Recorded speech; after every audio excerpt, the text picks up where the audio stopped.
इसलिए हम लोग जब भी इन्वेस्टमेंट का प्लान बनाते हैं, मैंने काफ़ी लोगों को देखा है, वो कहते हैं कि सर हमारे पैसे ना स्मॉल कैप में इन्वेस्ट कराइए, स्मॉल कैप बढ़िया है, स्मॉल कैप के रिटर्न्स शानदार हैं। लेकिन थोड़ा सा रुक जाइए, स्मॉल कैप के रिटर्न्स तो शानदार हैं, लेकिन उसमें रिस्क भी सबसे ज़्यादा है। अगर आप केवल रिटर्न्स को देखकर निवेश करते हैं तो थोड़ा सा इन चीज़ों को समझना सीखिए कि क्यों रिटर्न्स इसमें ज़्यादा हैं। नमस्कार दोस्तों, आशा करता हूं आप सभी लोग स्वस्थ होंगे। दोस्तों, आज की वीडियो का जो टॉपिक है वो है स्मॉल कैप म्यूचुअल फंड। अब देखिए, जब हम लोग इन्वेस्टमेंट का प्लान करते हैं ना और हम लोग रिटर्न्स चेक करते हैं तो सबसे पहले हमारे दिमाग में जो कैटेगरी आती है ना वो आती है स्मॉल कैप, क्योंकि स्मॉल कैप में हमें रिटर्न्स बहुत शानदार देखने को मिलते हैं। लेकिन थोड़ा सा रुक जाइए, स्मॉल कैप के रिटर्न्स तो शानदार हैं, लेकिन उसमें रिस्क भी सबसे ज़्यादा है। देखिए, सभी की रिस्क टॉलरेंस अलग अलग है। कोई ज़्यादा रिस्क में पैसे को निवेश कर सकता है, कुछ लोग कम रिस्क में पैसे को निवेश करते हैं। तो इस हिसाब से आप एक बैलेंस पोर्टफोलियो बनाना सीखिए कि हाँ, मुझे थोड़ा सा स्मॉल कैप में भी मेरा निवेश रहे, थोड़ा सा मेरा लार्ज कैप में भी रहे। इस तरह से निवेश करके चलेंगे, बैलेंस पोर्टफोलियो बना के चलेंगे तो आपके लिए ज़्यादा बेहतर रहेगा। ठीक है, फिलहाल जो टॉपिक है आज का वो स्मॉल कैप म्यूचुअल फंड। मैंने 3 स्मॉल कैप म्यूचुअल फंड्स रखे हैं। क्वांट स्मॉल कैप रखा है, निपॉन इंडिया रखा है और SBI स्मॉल कैप रखा है। तीनों के बारे में आज की वीडियो में डिटेल में डिस्कस करेंगे, क्योंकि तीनों ही mutual fund small cap category में बहुत शानदार रहे हैं। इनकी परफॉर्मेंस बहुत बढ़िया हमने देखी है। तो अगर हमें इन तीनों में से एक स्मॉल कैप अपने पोर्टफोलियो में रखना है, चूज करना है, तो तीनों में से कौन सा हमारे लिए बढ़िया हो सकता है वो हम लोग आज की वीडियो में डिटेल में समझेंगे। तो वीडियो है आपके लिए बहुत ही ज़्यादा इंफॉर्मेटिव, बहुत ही ध्यान से देखिएगा और समझिएगा, क्योंकि यहाँ एक चीज़ मैं आप सभी को समझाऊंगा बिल्कुल सिंपल भाषा में। आइए स्टार्ट करते हैं। 3 फंड्स मैंने रखे हैं, कुछ पॉइंट्स हैं स्मॉल कैप को लेकर, पहले उस पर हम लोग डिस्कस करेंगे। स्मॉल कैप फंड्स क्या होते हैं? देखिए, स्मॉल कैप फंड्स वो होते हैं, अगर आप कंपनी की रैंकिंग देखेंगे जो NSE पर लिस्टेड है, तो 250 रैंक से जो ऊपर कंपनी आती है उनमें हमारे पैसे को निवेश किया जाता है। ठीक है, सबसे ज़्यादा वोलेटाइल कैटेगरी है क्योंकि छोटी कंपनियों में यहाँ निवेश किया जाता है।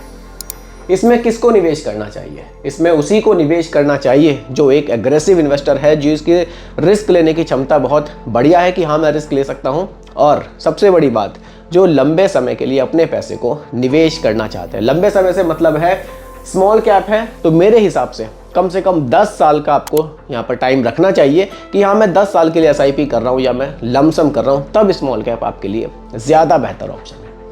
किसको निवेश नहीं करना चाहिए? बिल्कुल उसको निवेश नहीं करना चाहिए जो रिस्क लेने से घबराते हैं, जो मार्केट के उतार चढ़ाव को झेल नहीं सकते, जो थोड़ा सा भी मार्केट में करेक्शन आने पर घबरा जाते हैं, उनको बिल्कुल निवेश नहीं करना चाहिए।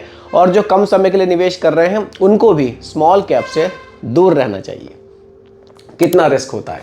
सबसे ज़्यादा रिस्क इसी कैटेगरी में होता है। कारण है क्योंकि छोटी कंपनियों में आपका ज़्यादा पैसा निवेश किया जाता है। कितना रिटर्न्स मिल सकता है? अगर रिटर्न्स पर बात करें तो रिटर्न्स भी इसमें बहुत हमें शानदार देखने को मिलते हैं, क्योंकि देखिए, सीधा सा फंडा है, जितना रिस्क होता है ना उतने ही बेहतर रिटर्न्स होते हैं। लेकिन अगर मैं बात करूं लंबे समय की, आप लंबे समय तक इस स्मॉल कैप में निवेशित रहते हैं तो ये कैटेगरी आपको रिटर्न्स बहुत अच्छे बनाकर दे सकती है। ठीक है, कुछ पॉइंट्स थे, इन पर डिस्कस किया। अब सीधा 3 स्मॉल कैप रखे हैं, उन तीनों को हम लोग डिस्कस करेंगे और देखेंगे कि किसकी परफॉर्मेंस ज़्यादा बेहतर है। चलिए, पहला है quant small cap fund. Expense ratio 0.64% का है। 27,161 करोड़ रुपए लोग अभी तक इस म्यूचुअल फंड में निवेश कर चुके हैं। ठीक है, रिटर्न्स आपके सामने हैं। इसमें अच्छी बात है कि आप इसमें लमसम निवेश भी कर सकते हैं, क्योंकि बहुत सारे स्मॉल कैप म्यूचुअल फंड्स ऐसे हैं जिसमें लमसम हम नहीं कर सकते, लेकिन इसमें लमसम का ऑप्शन है भी, आप इसमें लमसम कर सकते हैं। देखिए, अगर आप यहाँ इंसेप्शन रिटर्न्स पर ज़रा गौर करें, लगभग 20% है, 19.9% के रिटर्न्स हैं। कब से? 1 जनवरी 2013 से। लेकिन 1 जनवरी 2013 से ये क्वांट स्मॉल कैप के रिटर्न्स नहीं है। ये फंड पहले स्कॉट के नाम से था, 2018 से ये फंड क्वांट म्यूचुअल फंड के नाम से आने लगा है। यानी कि 2018 से पहले के जो रिटर्न्स हैं उनको हम नहीं कह सकते कि वो क्वांट के ही रिटर्न्स हैं, क्योंकि जब क्वांट ने इसको टेक ओवर किया था उसके बाद से इनकी जो इन्वेस्टमेंट स्टाइल था सब कुछ चेंज हुआ था। उसके बाद से हमने देखा है कि रिटर्न्स हमें बढ़िया देखने को मिले हैं। इन्होंने बहुत शानदार रिटर्न्स दिए हैं, बहुत हाई रिस्क में पैसे को निवेश किया है, इन्वेस्टर्स को खुश किया है, बढ़िया रिटर्न्स पे रिटर्न्स हर कैटेगरी में बनाकर दिए हैं। बाकी आगे मार्केट कंडीशन कैसी रहेगी, रिटर्न्स टोटली उस पर डिपेंड करेंगे। हाल फिलहाल में अगर इसकी होल्डिंग्स की मैं बात करूं, होल्डिंग्स अच्छी है, रिलायंस में है, जियो फाइनेंस है, आदित्य बिरला फैशन है, सेक्टर्स भी इनके अच्छे हैं, सर्विस, हेल्थ केयर, फाइनेंस और एनर्जी सेक्टर्स में भी कोई दिक्कत नहीं है। अच्छा सेक्टर एनर्जी का भी इन्होंने यहाँ ऐड किया हुआ है। देखिए अच्छी बात यहाँ क्या है, स्मॉल कैप में 67% का निवेश है और बाकी का जो आपका पैसा है वो लार्ज कैप में निवेश है, यानी कि बड़ी कंपनियों में एक बड़ा एक्सपोजर यहाँ लिया हुआ है। शायद इसकी वजह से भी हो सकता है कि कुछ रिटर्न्स कम मिल रहे हों, क्योंकि अगर आप स्मॉल कैप को ज़्यादा रखेंगे तो रिटर्न्स मिलने के चांसेस बढ़ जाते हैं। लेकिन लार्ज कैप को, एक बड़ा पोर्शन लार्ज कैप का रखने से क्या होगा, थोड़ा सा फंड में हमें स्टेबिलिटी मिलती है। तो मैं इस चीज़ को गलत नहीं मानूंगा, अगर लार्ज कैप में एक्सपोजर ज़्यादा है तो कोई दिक्कत नहीं है, क्योंकि फिलहाल की मार्केट कंडीशन कह रही है कि हाँ लार्ज कैप में थोड़ा सा हमें पैसा रखना चाहिए।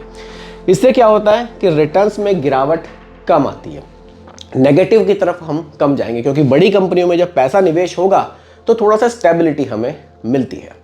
ठीक है, तो ये क्वांट स्मॉल कैप है। रिटर्न्स आपने देखे सिंस इंसेप्शन जो रिटर्न्स हैं वो 19.9% के रहे हैं। बाकी रिटर्न्स पूरी लिस्ट आप देख सकते हैं, पिछले 1 साल में 36 है, पिछले 3 साल में 27 है, पिछले 5 साल में 49 है। तो रिटर्न्स इसने शानदार अपने इन्वेस्टर्स को बनाकर दिए हैं।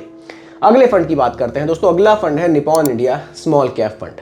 0.68% का एक्सपेंस रेशो है और 61,646 करोड़ रुपए लोगों ने इस फंड में निवेश किए हैं। फंड साइज काफ़ी बड़ा है, काफ़ी पैसा लोग इस फंड में निवेश कर चुके हैं, क्योंकि इसके रिटर्न्स भी बहुत शानदार हमने देखे हैं। इसमें आप लमसम निवेश नहीं कर सकते। इस फंड में अगर आपको निवेश करना है तो सिर्फ आप SIP के थ्रू ही निवेश कर सकते हैं। रिटर्न्स पर अगर मैं बात करूं, पिछले 1 महीने के 3 महीने के रिटर्न्स आप देख सकते हैं। लंबे रिकॉर्ड अगर हम देखें थोड़ा सा, पिछले 10 साल के जो रिटर्न्स हैं लगभग 24% के हमें देखने को मिले हैं। वहीं अगर हम क्वांट के पिछले 10 साल के रिटर्न्स देखें तो लगभग हमें 21% के देखने को मिले थे। तो फंड के जो निपॉन इंडिया के जो रिटर्न्स हैं वो पिछले 10 साल में बहुत बढ़िया हमें देखने को मिले हैं। बाकी अगर आप इंसेप्शन रिटर्न्स देखें 1 जनवरी 2013 से अभी तक के, तो ये क्वांट से बहुत ज़्यादा हमें देखने को मिलेंगे, 27% से भी ज़्यादा हमें देखने को मिले हैं, क्योंकि ये फंड कंटिन्यूली रिटर्न जो है हमें बहुत बढ़िया डिलीवर कर रहा है। अगर डाइवर्सिफिकेशन की बात करूं, स्मॉल कैप में 69% का निवेश है, लगभग 12% का निवेश लार्ज कैप में है और लगभग 12% का निवेश ही हमें मिड कैप में भी देखने को मिलता है। सेक्टर्स कैपिटल गुड्स है, फाइनेंस है, सर्विसेज है और कंज्यूमर स्टेपल्स है। बढ़िया सेक्टर्स हैं। होल्डिंग्स HDFC बैंक है, मल्टी कमोडिटी है, किर्लोस्कर है और अपार इंडस्ट्रीज लिमिटेड है। होल्डिंग्स भी अच्छी है, सेक्टर्स भी निपॉन इंडिया ने बढ़िया रखे हुए हैं। तो ओवरऑल अगर फंड की परफॉर्मेंस देखें हम तो लंबे समय में काफ़ी बढ़िया रिटर्न्स निपॉन इंडिया ने भी बनाकर दिए हैं। अगले फंड की बात करते हैं दोस्तों। अगला जो फंड है वो SBI का स्मॉल कैप है। SBI ये तो काफ़ी लोगों का पसंदीदा फंड है। काफ़ी ऐसे इन्वेस्टर्स हैं, कमेंट्स आप लोग भी अगर पढ़ते होंगे, देखते होंगे, काफ़ी लोग SBI पर ही ट्रस्ट करते हैं। SBI के लिए बहुत ज़्यादा कमेंट्स भी आते हैं और अगर किसी को निवेश करना है तो बहुत से लोग मन बनाकर रखते हैं कि चाहे कोई भी कैटेगरी हो, मैं जो निवेश करूँगा सिर्फ SBI में ही करूँगा। तो SBI का स्मॉल कैप है फंड, ये भी बहुत बढ़िया है। देखिए 0.66% का एक्सपेंस रेशियो और 33,285 करोड़ रुपए का हमें यहाँ फंड साइज देखने को मिलता है। काफ़ी पैसा लोगों ने इस फंड में भी निवेश किया हुआ है। बाकी रिटर्न्स की अगर मैं बात करूं, पिछले 10 साल में लगभग 22.5% के रिटर्न्स इस म्यूचुअल फंड ने जनरेट किया। इंसेप्शन रिटर्न्स भी देख लेते हैं। देखिए 1 जनवरी 2013 से अभी तक के लगभग 26.5% के रिटर्न्स इस फंड ने जनरेट किए हैं। रिटर्न्स अच्छे हैं। अगर आप डाइवर्सिफिकेशन देखें तो स्मॉल कैप में लगभग 85.8% का निवेश है, यानी कि मैक्सिमम पैसा आपका स्मॉल कैप में, छोटी कंपनियों में ही निवेश किया गया है। लार्ज कैप में यहाँ निवेश हमें नहीं देखने को मिलेगा। मिड कैप में 4.22% का निवेश है, यानी कि मैक्सिमम जो पैसा है आपका, वो पैसा आपका स्मॉल कैप में ही यहाँ निवेश किया गया है। रिस्क यहाँ ज़्यादा लिया जा रहा है। बाकी सेक्टर्स हैं, फाइनेंस है, सर्विसेज है, कंज्यूमर स्टेपल्स है। होल्डिंग्स आप देख सकते हैं, निफ्टी है, ब्लू स्टार है, डॉम्स इंडस्ट्रीज़ है, फिनोलेक्स इंडस्ट्रीज़ है। देखिए भले ही पैसा हमारा स्मॉल कैप में ज़्यादा निवेश रहे, छोटी कंपनियों में निवेश रहे, लेकिन अगर फंड मैनेजर उन छोटी कंपनियों में ही ऐसी कंपनियों के स्टॉक्स में पैसे को निवेश करते हैं कि जिनमें पोटेंशियल है कि वो स्मॉल कैप से मिड कैप की तरफ जा सकती है, तो वाकई जो हमारे रिटर्न्स हैं हमें बहुत शानदार देखने को मिलते हैं। देखिए रिटर्न्स आपने देखे, अगर आप पिछले 5 साल के देखें तो लगभग 30% के रिटर्न्स SBI स्मॉल कैप ने जनरेट किए हैं। अगर मैं तीनों फंड्स को कंपेयर करने की बात करूं, देखिए मैंने आपसे बताया कि क्वांट को हम सिंस इंसेप्शन रिटर्न से कंपेयर नहीं कर सकते। कारण है कि उसके जो तरीके थे निवेश के वो 2018 के बाद से चेंज हुए थे। अगर आप पिछले 5 साल में कंपेयर करें तो 29.9 मतलब लगभग 30% के रिटर्न्स एसबीआई के हमें देखने को मिले हैं। पिछले 5 साल के रिटर्न 38.5% के हमें निपॉन से देखने को मिले हैं और वहीं पिछले 5 साल के रिटर्न्स क्वांट में हमें लगभग 49% के देखने को मिले हैं। तो ये पिछले 5 साल के रिटर्न्स थे। अगर आप पिछले एक साल के रिटर्न्स कंपेयर करें तो क्वांट में 36 है, निपॉन में 37 है और एसबीआई में लगभग 32% के रिटर्न्स हैं। देखिए ये टाइम टू टाइम थोड़ा सा रिटर्न्स हमें चेंज होते हुए दिखाई देंगे क्योंकि यहाँ फंड मैनेजर जो है अपने हिसाब से होल्डिंग्स को चेंज करते रहते हैं। तीनों फंड्स बढ़िया हैं। आपके पास तीनों में से कौन सा फंड है आप मुझे कमेंट में ज़रूर बताइएगा। बाकी अगर आप लंबे समय के लिए एक स्मॉल कैप चूज करना चाहते हैं तो तीनों फंड की परफॉर्मेंस अच्छी है। हो सकता है कि आज आपको निपॉन इंडिया टॉप पर दिखाई दे रहा है तो आने वाले समय में आपको एसबीआई टॉप पर दिखाई दे। देखिए तीनों फंड्स में बहुत ज़्यादा डिफरेंसेस नहीं है। अगर आप निपॉन इंडिया में और एसबीआई में दोनों में ही कंपेयर करें तो जो सिंस इंसेप्शन रिटर्न्स है, लंबे समय के जो रिटर्न्स है वो लगभग मुश्किल से 1% का ही डिफरेंस है हमें देखने को मिले हैं। इसलिए ज़रूरी है समय से निवेश करना। बाकी ये टोटली आपके रिस्क टॉलरेंस पर भी डिपेंड करेगा कि आप तीनों में से कौन से स्मॉल कैप में निवेश करना पसंद करेंगे। मैं कहूँगा जब भी आप स्मॉल कैप को चूज़ करें थोड़ा सा आप कोशिश करें कि आप इस एसआईपी को या लमसम को 10 साल से ज़्यादा तक अपने पास रखेंगे, तभी स्मॉल कैप आपके लिए एक बढ़िया ऑप्शन हो सकता है।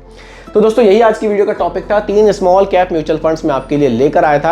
आपके पास इनमें से कौन सा है कमेंट में ज़रूर बताइएगा, या आप तीनों में से किस में निवेश करना चाहेंगे वो भी आप लोग मुझे कमेंट में बता सकते हैं।